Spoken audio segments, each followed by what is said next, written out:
qué es la sensibilidad al gluten no celíaca y si esto es un mito, es una realidad. Hay muchos villanos, ¿no? Últimamente. Ustedes seguramente cuando les digo, ¿cuál creen que sea el último villano que les viene a la cabeza? En Veracruz es el exgobernador, pero en el mexicano es ¿no? Es Trump, ese es el último villano. El último villano en las dietas es esto, el gluten, ¿no?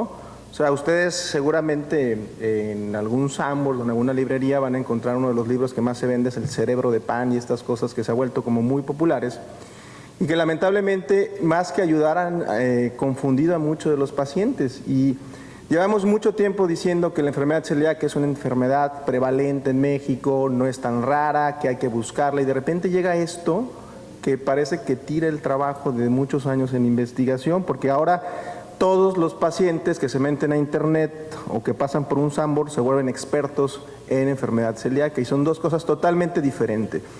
El 30% de la población en Estados Unidos está interesada ya en eliminar el gluten de la dieta y lo más importante es que no es una razón médica, Lo hacen ni siquiera porque tengan síntomas digestivos, creen que esto es más sano para bajar de peso, para mejorar su rendimiento físico o porque un artista lo hace o lo hizo. Y lo que ustedes tienen que recordar es esto, que es el día de hoy, ¿cuál es este aspecto de los trastornos relacionados con el gluten? Uno, hay una entidad clínica caracterizada, es una enfermedad que conocemos exactamente la fisiopatología, que es la enfermedad celíaca, es un trastorno con una predisposición genética donde conocemos exactamente el mecanismo fisiopatológico y es una condición con una morbimortalidad importante. Tenemos también los pacientes que sean alérgicos al trigo, esto es totalmente diferente, esto es una enfermedad. Es una respuesta mediada por hipersensibilidad, la inmunoglobulina E es la más importante y da síntomas respiratorios y cutáneos, no es lo mismo. Y está esto que es la sensibilidad al gluten no celíaca, que no es una enfermedad autoinmune, que no es una alergia y la verdad es que el día de hoy todavía no está muy claro su mecanismo fisiopatológico, pero cada vez vemos más pacientes que pueden tener este trastorno. Estos son números de qué tan prevalente esto es a nivel mundial. En el espectro de las enfermedades relacionadas con el gluten, por lo menos el 0.1% de la población es alérgica al trigo. Más o menos el 6% de la población general puede ser sensible al gluten. Y 1% de la población general puede tener enfermedad celíaca. En México, los estudios epidemiológicos que hemos hecho desde hace más de 15 o 20 años con el doctor Uscanga nos establece que entre el 0.7 y el 1.1% de la población mexicana tiene enfermedad celíaca. Pero ¿cuántos sensibles al gluten hay? Pues seguramente más, y son cosas totalmente diferentes. Y al paciente el término de alergia engloba prácticamente todo. Mis pacientes celíacos en los primeros años, la dificultad es que lo entienden como si fuera una alergia y no es una alergia, es una enfermedad autoinmune. Y la sensibilidad al gluten, entonces, ¿qué es? Hay varias definiciones y recordar lo más importante desde el punto de vista clínico es distinguir si el paciente es celíaco o es sensible al gluten. Un celíaco, les decía, recordar la definición de Oslo, esta definición no ha cambiado, es una enteropatía mediada por fenómenos de autoinmunidad, con una predisposición genética que se conoce, el HLD-Q2 de Q8, el 96% lo tienen, y que se presenta en pacientes cuando se exponen a este péptido que es el gluten. Esta es una enfermedad autoinmune y entonces es mucho más frecuente en mujeres que tienen otras enfermedades autoinmunes como es enfermedades tiroideas, diabetes tipo 1, etcétera, etcétera. En el consenso de Oslo, que ese es el consenso que ha guiado el diagnóstico de la enfermedad celíaca, se hacía mención ya del término intolerancia, sensibilidad. Realmente esto ha ido desapareciendo y el día de hoy el término más apropiado es sensibilidad al gluten no celíaca para distinguirla, donde este término de intolerancia e hipersensibilidad se reemplaza por una entidad clínica que se caracteriza porque el paciente tiene síntomas cuando ingiere gluten. ¿Es el gluten o es el componente o otro componente que puede venir en el pan? Que no tiene anticuerpos positivos, o sea que no es autoinmune y estos pacientes se caracterizan porque tienen anticuerpos antiendomicio y antitransglutaminasa tisular negativos, pero que pudieran tener anticuerpos antigliadina positivos. Ahí hay una situación con un biomarcador que pudiera ser útil, pero definitivamente la ausencia de enfermedad celíaca es lo que primero se tiene que descartar. Y en esa definición se vuelve una enfermedad que es puramente sintomática. No tengo síntomas cuando me expongo al gluten y ya me descartaron razonablemente que no soy celíaco. Hay algunas otras cosas que sugieren que pudieran ser biomarcadores, como por ejemplo la eosinofilia duodenal y colónica, que orientaría mucho más al mecanismo fisiopatológico.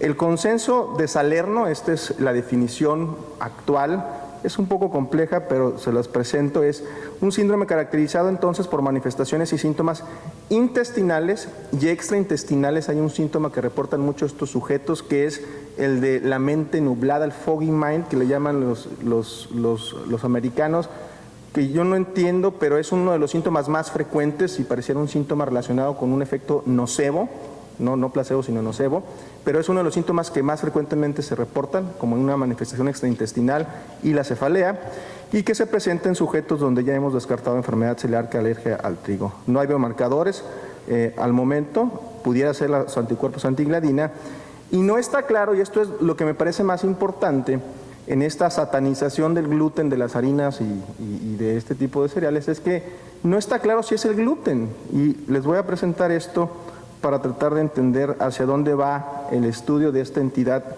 que el día de hoy es sintomática y se pudiera estar incluso confundiendo con dispepsia, con síndrome de intestino irritable y donde forzosamente tenemos que descartar enfermedad celíaca. Esta es la autopsia de un grano de trigo, ¿sí?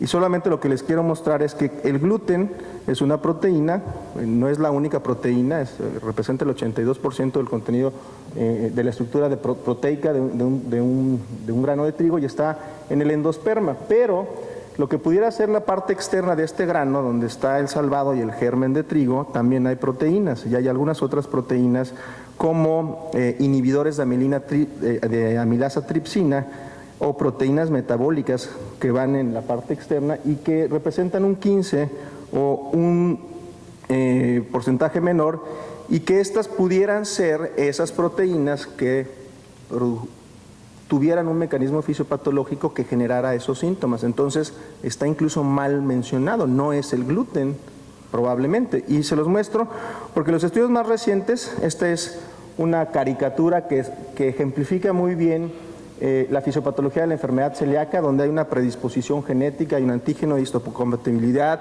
que de forma aberrante produce una respuesta autoinmune con autoanticuerpos, y en lo que se postula con la sensibilidad al gluten no celíaca, probablemente el responsable sea este grupo de proteínas que les decía se llaman inhibidores de la amilasa tripsina. Esto no avanza, ahí está.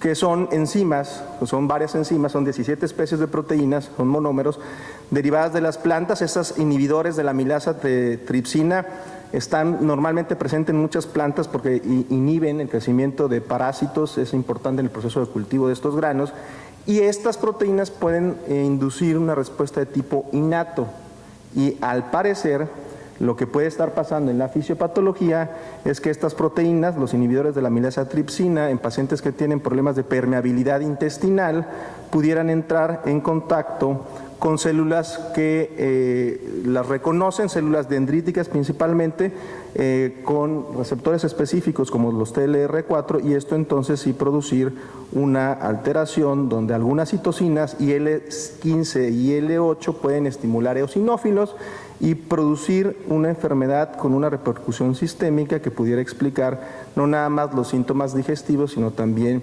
estas manifestaciones extraintestinales como la cefalea, la migraña, la mente borrosa. Y entonces realmente esto no se tendría que llamar sensibilidad al gluten no celíaco, sino tendría que ser sensibilidad al trigo no celíaca.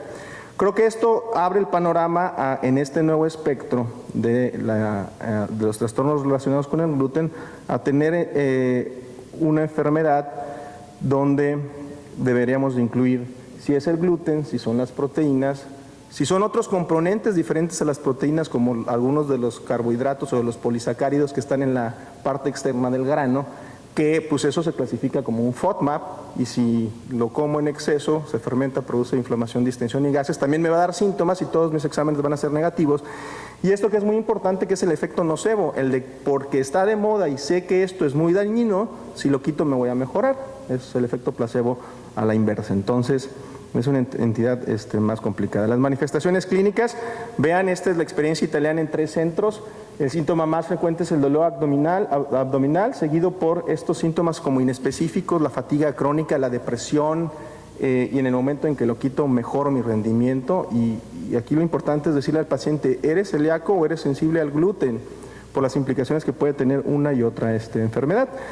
Nosotros en algunos de los estudios, y esto son revisiones retrospectivas de trabajos que hicimos por otra situación, esto es algo que presentamos hace más de 5 años, era buscar la sensibilidad a la lactosa y tratar de ver, además de la lactosa en los pacientes con intestino irritable, aquellos que nos decían que cuando comían harinas, cereales, pan, pudieran tener síntomas. Y vean, si bien la sensibilidad a la lactosa es alta, es más o menos del 40%, reportado en un cuestionario que los pacientes contestaban, el 24% caía en esta característica de que reportan síntomas cuando consumen gluten, sin poder saber cuántos de estos realmente tenían enfermedad celíaca, pero esto es algo prevalente.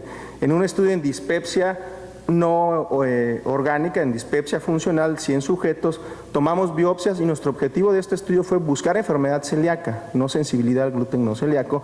Y este estudio lo que encontramos es que en dispepsia, ojo, no es intestino irritable, el 6% de los pacientes tenían enfermedad celíaca, pero 25% los podemos clasificar como sensibles al gluten no celíaco en base a que curiosamente el patólogo reportaba en muchos de estos pacientes algo que se ha reportado en otros estudios, que es eosinofilia duodenal. Entonces pudiera ser esta una como pista en estos pacientes que tienen síntomas asociados a la ingesta de los granos y que no son celíacos. La sospecha clínica y cómo hacer el diagnóstico, creo que la alergia es algo que es muy infrecuente, ese es uno de los mensajes más importantes. Ustedes oyen que alguien le dice, acuérdense, y eso lo vemos en la consulta, el paciente me dice, soy alérgico a la penicilina porque pues no me acuerdo, pero creo que me salieron unas ronchitas. Eso no es una alergia es un fenómeno de hipersensibilidad severo que necesitamos realmente excluirlo o no. Y la alergia al gluten es muy raro, y esto, si se sospecha, y sobre todo son en niños, son con pruebas cutáneas y con mediciones por parte de gente que se dedica a esto. No son los test estos que el paciente paga una cantidad exorbitante de dinero para que le digan que es alérgico a prácticamente todo y que tiene que excluirse por un especialista. La enfermedad celíaca, y es la enfermedad que más nosotros como gastroenterólogos sabemos hacer diagnóstico de exclusión, es hacer pruebas serológicas. Y si el paciente tiene anticuerpos antitransglutaminasa positivo o endomiciales positivo, si tomamos o no biopsia lo podemos discutir, pero un anticuerpo antitransglutaminasa positivo o un antiendomicio positivo hace diagnóstico de enfermedad celíaca el día de hoy, y cada vez está más disponible y los costos de estas pruebas han venido bajando. La sensibilidad al gluten sería entonces si mis pacientes con síntomas relacionados con la ingesta del gluten o el trigo tienen anticuerpos negativos, lo que tendría que hacer es entonces tener la sospecha, porque el diagnóstico es bastante fácil o difícil, dependiendo de que tendríamos que estar seguro que este paciente cuando se expone al gluten tiene síntomas y cuando lo retiro no tiene síntomas. Eso es muy parecido a lo que hacemos con la dieta de FODMAPs, ¿no? Te lo excluyo y si mejoras te tengo que volver a introducir. La gente que trabaja en esto, el protocolo de Salerno, cómo realmente tenemos que hacer el diagnóstico, y esto es algo que en nuestro instituto estamos realizando desde hace algunos meses, es tratar de caracterizar muy bien estos pacientes, y así es como tratamos de establecer el diagnóstico. Si yo tengo la sospecha de que el paciente tiene sensibilidad al gluten, entonces le tendría que quitar el gluten por 6 semanas. Y tendría que evaluarlo semanalmente esas 6 semanas y preguntarle con un cuestionario cómo va esta intervención dietética. A lo mejor es que lo haga un nutriólogo o un experto, y ver si en esas 6 semanas hubo una mejoría importante de los síntomas. Por eso se utilizan cuestionarios. Y si esa mejoría es más del 30% o menos del 50% de estas 6 semanas tuvo mejoría, entonces el paciente tiene síntomas asociados con la ingesta de gluten. Pero no es suficiente. En los protocolos de investigación lo que se nos sugiere es lo siguiente: si no mejora con esta dieta de exclusión, yo sí puedo decir el paciente no es sensible al gluten y se acabó la historia. Pero si sí mejora, ¿qué es? El efecto nocebo. Entonces lo que tendría que hacer es volverlo a exponer al gluten. Y en esa exposición al gluten tendría entonces que reproducirle los síntomas y evaluarlo semanalmente y ver que cuando está con una dieta con gluten vuelven los síntomas. Y lo ideal sería que hubiera un muffin o una galletita y un pan donde a uno le pongo gluten y a otro no le pongo gluten, y es sumamente complicado. El resumen de esto se los voy a presentar en esta diapositiva. Es así, ¿no? O sea, te lo quito, lo pongo, ahora te doy un placebo, ahora te doy... Es muy complicado. Pero el mensaje es, si está la sospecha clínica y el paciente mejora y en la reintroducción aparecen los síntomas molestos, más del 50% del tiempo el paciente tiene. ¿Y cuál es el tratamiento? Pues se vuelve un tratamiento sintomático, o sea, quítalo, porque igual que los FODMAPs, se puede estar generando síntomas en relación al alimento, pero no son celíacos, ni tienen que gastar una cantidad absurda de dinero.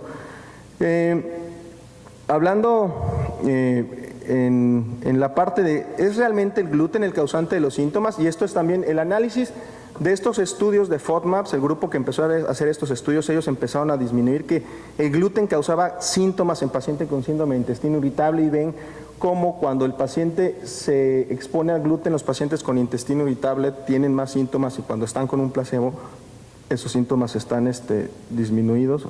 Uy, me fui a la... A ver cómo le puedo adelantar. Pero este mismo grupo de gente trabajando en las dietas de exclusión de FODMAPs reportan algo que es muy interesante, que es que en estos pacientes con intestino irritable que se sospechaba que pudieran tener sensibilidad al gluten, hay un estudio que es el siguiente, que lo que hacen es a estos mismos pacientes les dejan dieta placebo, dieta alta en gluten o baja en gluten. El paciente no sabe qué es lo que está comiendo, y vean la parte de abajo, lo que sería la línea morada y la línea azul, la diferencia entre dolor y distensión abdominal no existe. O sea, si al paciente lo cego y le doy o no le doy gluten, de todas maneras tiene molestia. ¿Es un efecto nocebo o es el efecto de lo que pudiera estar existiendo en el grano, como son fructanos de azúcares no absorbibles, que pueden estar en el arroz, en la quinoa, en las pastas, que pueden también ser responsables de este proceso de poca digestión, alta fermentación, mucha producción de gas? Esto es una entidad real, sí, la fisiopatología no está clara, pero lo tenemos que abordar como una enfermedad sintomática, pero se ha vuelto un fenómeno muy mediático. Esto es las citas en PubMed o en Google sobre sensibilidad al gluten, más de 4,000.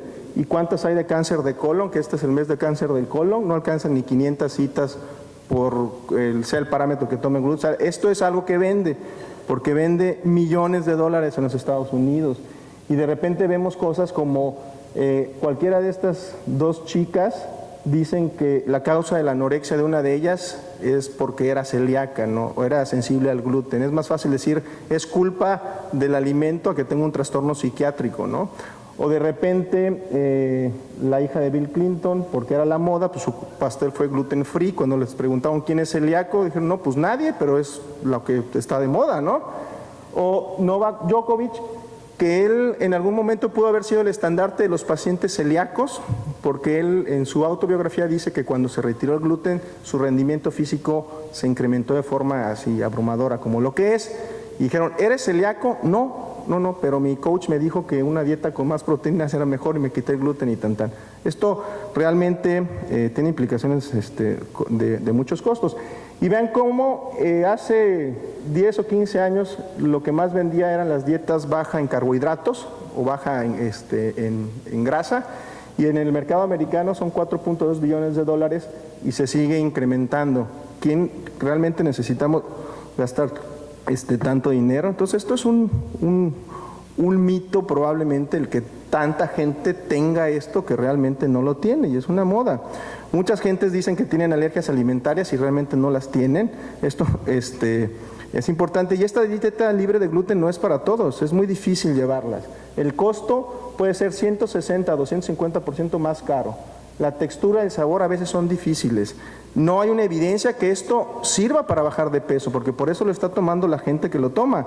Y les voy a mostrar este estudio que me parece muy importante desde el punto de que tiene que tener bien estricta su dieta en gluten. Y ahí evaluaban en el paciente celíaco en el momento del diagnóstico si tenían síndrome metabólico o no. Y un año después de quitar el gluten, ¿qué pasaba con el síndrome metabólico? Pues sorpresivamente, más o menos, el mensaje más importante es el que les voy a mostrar a continuación, que es los pacientes celíacos un año después de tener un 2% síndrome metabólico, un año después 29% de esa corte de 100 pacientes tenían síndrome metabólico. Aumentó el colesterol, aumentaron los triglicéridos y su índice aterogénico. Porque si uno quita la fibra, quita un mecanismo muy importante para el control metabólico. Y creo que esto es uno de los mensajes más importantes. Los pacientes no tienen que tener intervenciones dietéticas por autoprescripción. Además de que, bueno, cada vez hay más evidencia de que quitar el gluten en un sujeto que no lo necesita tiene un impacto negativo en la microbiota. Con esto termino y agradezco su atención. Y antes de quitar muchas cosas de su vida, piensen si realmente vale la pena quitarlas o no. Muchas gracias.